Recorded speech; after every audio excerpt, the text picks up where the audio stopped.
Okay, getting an early morning start here. Just brought up the MIG welder, and there's no wind at all, so gas was fine. And so I just dropped a washer over these, there I am, over these pieces of rebar, and then welded them in on 3 sides, or at least halfway around. And then just because there was such a gap on there, of course it started a fire, poured a little water on, put the fire out, and then let them cool, and then painted them. And cut them off, of course, and then painted them. And then so they're not a hazard anymore from walking around up here. But if this rear back does try to lift at all, it's not going to lift at all because all these are welded in. This is the only one I couldn't get welded in because it didn't stick up high enough. It's right there. I started to dig it out and weld a stud on it. I'm like, the can wall is holding it down with porcupine nails. The can wall is in concrete with rebar in the concrete, so I'm not too worried. So all these are done like that, all the way down to there. And just did this on 110 because it wasn't much.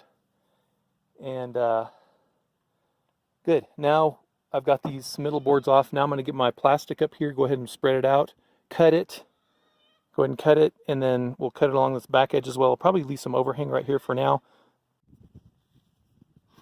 Okay, so we got the pine boards on. I forgot to video the plastic, but this is 6mm plastic. I got a 100-foot long by 20-foot wide roll, and so I just started on this upper edge and just stapled it on with a little hand stapler and rolled it back. I cut it at about 12 feet, so it'll have some overhang around the back side of those tires like that.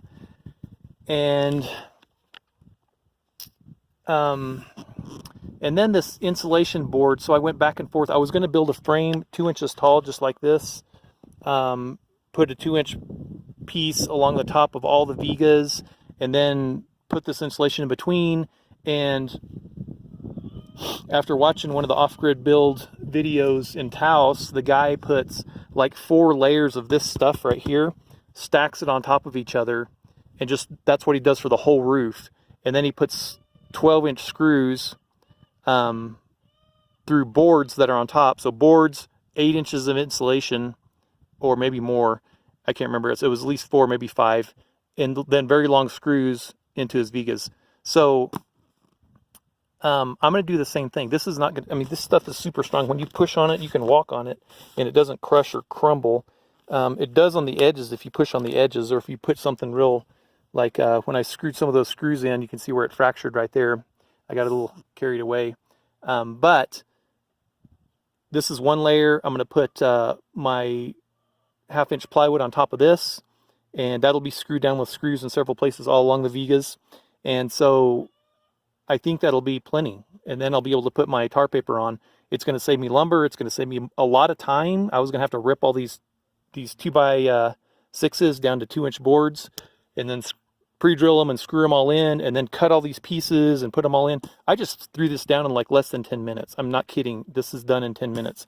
So all the way to the end right here, even cutting this little edge. This went so fast. And I'm only putting a couple screws in just to hold in place because I'm going to put a bunch of screws in the plywood on top. Okay. So plastic, insulation, vapor barrier is what I should call it, insulation, and 1/2-inch plywood, and then tar paper. And that's probably where I'll stop for now, even though my metal's ready tomorrow. I'm going to want to finish this back edge and start working on these edges over here and decide what I'm going to do here before I go put my final metal on. Also, I'm going to want to work this front edge too and get that finished, and then figure out what I'm going to do for flashing up there as well. See how I'm going to make that all work. Okay, good.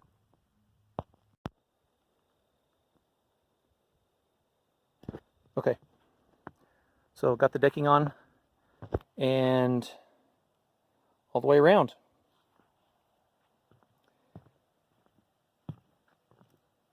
So I used 5-inch screws into the vigas everywhere.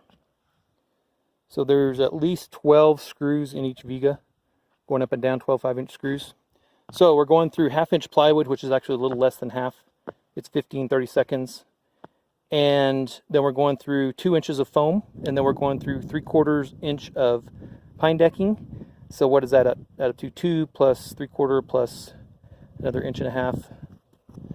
So 3 1/4 and I'm using 5-inch screws. So I've got over an inch of these screws into each viga, and there's at least 12, if not, if there's a joint here, there's even more. But I was worried that might not quite be enough. I went ahead and dug through my garage. I found some 7-inch drywall screws that I'd used to make a kind of a hardened door for the house. And so I used those and I put washers on them. So I put one on each corner, and I put one on each corner there, and then I put 2 on the front and 2 on the back. So that's several inches for those drywall screws. Is that enough to hold it?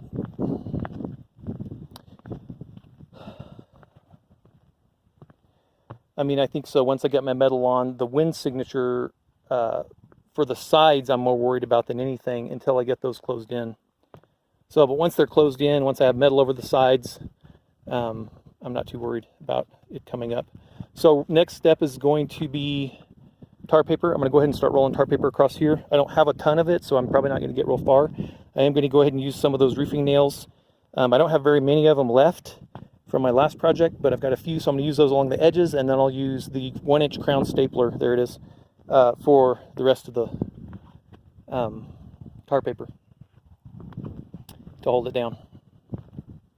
Okay, good. Let's get started.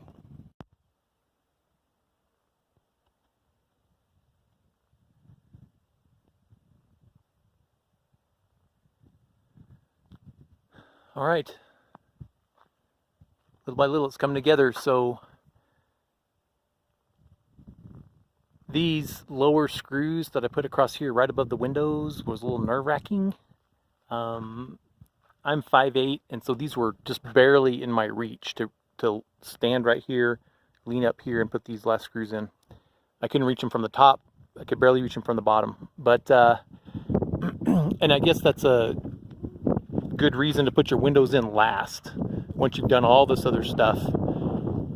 So I think in hindsight, that's what I wished I would have done, but I just wasn't sure how this wall was going to work out. And so I didn't want to build a bunch of framework and have it go out crooked on me and then have to try to remedy that somehow, or my windows not fit right or fit well. So in here it's looking pretty good.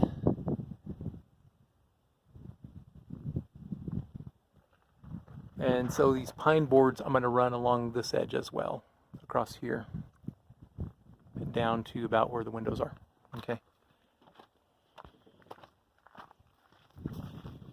And I thought I had more tar paper than I had, and it's Sunday and all the hardware stores don't carry it, and the building supply store is closed. So I ended up using some of the nails with this little whatever they are on them, and then otherwise I just used the 1-inch crown staples. A few places I almost punched through. So not my favorite way to do that, but hopefully my metal will be ready tomorrow or Tuesday at the latest, and then I'll pick it up Tuesday, and maybe I'll have it on by Wednesday. So hopefully this won't have too much time to be exposed to wind. The wind is supposed to be like 11 miles an hour tomorrow, so I'm not too worried. Not super worried. What I might do though is go ahead and fold this over and put a few short screws in with some big, like inch and a half washers, some fender washers, just like 4 or 5, maybe 4 or 5 along each side on that end and that end, just to keep it from flapping a lot and potentially ripping. So not that tar paper is that expensive, but if I don't have to redo it, I don't have to redo it. Okay, this plastic, there's a couple feet, 2 or 3 feet still tucked up under here. Hopefully that'll stay, won't come out. And I'll be able to pull that over as a vapor barrier. What I'm gonna do though is pull it up and then put insulation, that 2-inch insulation all the way across the back here. And then I'll also put it along here, and then of course I'll cover the back with insulation, pull this over it. I'll also have to put another layer of plastic along here that'll hang all the way over to the edge and down to the ground. That'll go over the insulation to protect it. It'll be a moisture barrier. Once that's done, I can get my culvert in here, my cooling tube, as Mike Reynolds calls them, and then I'll start piling dirt. That'll be the next step, or one of the next steps. So I also got to close it in. I've got to get a custom window made for this side. I've got to get a door for the other side once I get the other windows in, And but it's coming together. A little disappointed in the earth bags. You can see where they're exposed to UV. They've broken down, changed color. They've gotten super weak. I just touch it and it starts falling apart. Same thing here. And you can see I stepped on it a few times and broke my, it's not concrete obviously, but hardened dirt, and it's kind of fallen out. And so, I don't know, a little disappointed in that. Earth bags, they're not supposed to last in UV, and that, I get that. But they didn't last. When did I put that in April? So about 4 months, maybe 5 months total now. And the sun broke them down that quick. Okay. Getting excited.